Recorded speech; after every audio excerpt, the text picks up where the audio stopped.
عذاب ٹلتے ہیں، روک لیتی ہے آپ کی نسبت، تیر جتنے بھی ہم پہ چلتے ہیں۔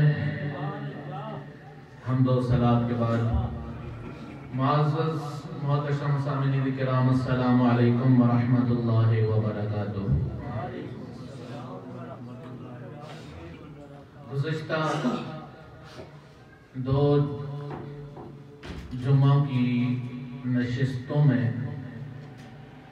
ہم نے اللہ کے محبوب بندے جن کو اولیاء اللہ کہا جاتا ہے ان کے بارے میں کچھ باتیں اللہ کے کلام سے سیکھی تھی کہ اللہ والا کہتے کس کو ہیں، ان کی علامتیں کیا ہیں، اور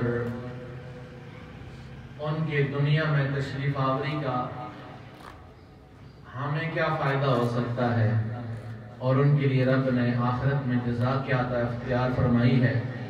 یہ چیزیں سب ہم نے قرآن کریم سے سمجھی تھی۔ اولیاء کرام اللہ کے محبوب بندے ہوتے ہیں، اور یہ اللہ کی محبت، اللہ کی قربت، اللہ کے ساتھ ان کا تعلق محبت ان کی اللہ کی بارگاہ میں مقبولیت کی وجہ سے ہوتا ہے۔ اور قبول وہ کیوں ہو جاتے ہیں کہ وہ اللہ کی نافرمانی والے کام چھوڑ کر، یعنی ان سے بچے ہوتے ہیں، اور جو کام ان پر لازم ہے وہ ان کو دل و جان سے کرنے والے ہوتے ہیں۔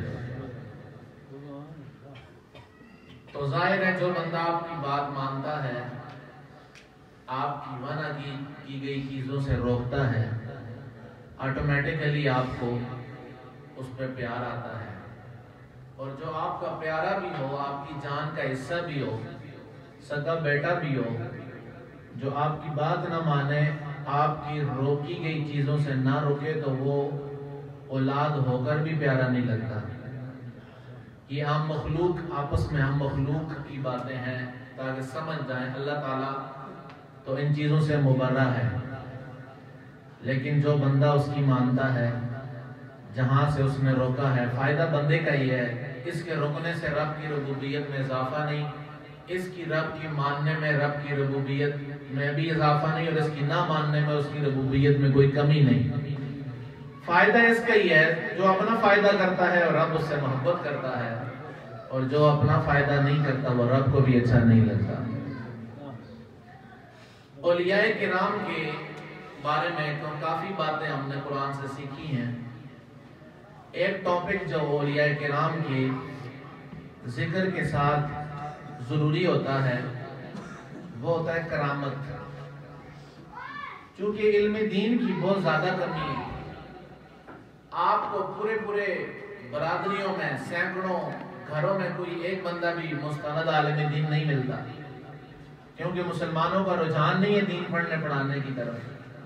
مشکل سے ناظرہ خان کوئی مل جائے تو وہ بھی بڑی بات ہے، ورنہ ہمیں تو ABC چاہیے، ہمیں انگریز کا سٹائل چاہیے، اس کا لائف سٹائل چاہیے، سب کچھ چاہیے، جس کی وجہ سے مسلمان اپنی تعلیمات، اپنے اللہ کے کلام اور اپنے محبوب کریم صلی اللہ علیہ وسلم کے فرمان یعنی دین سے ناواقف ہیں۔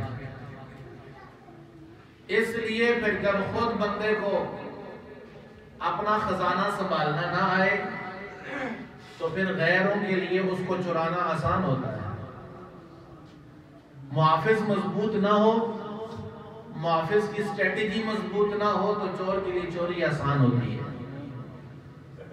تو جب دین کے نام لیوا خود دین سے مخلص نہیں ہوں گے تو جو دشمنان دین ہیں، ایسا تو ہو نہیں سکتا کہ دنیا میں صرف حق کی ہو، حق کے ساتھ باطل ضرور ہے، اور باطل کے لیے پھر یہ والا جو راستہ ہے دین کو کمزور کرنے کا یہ آسان ہو جاتا ہے۔ اس لیے دین کی سمجھ، بوجھ میں بسانا یہ ضروری ہے ایک مسلمان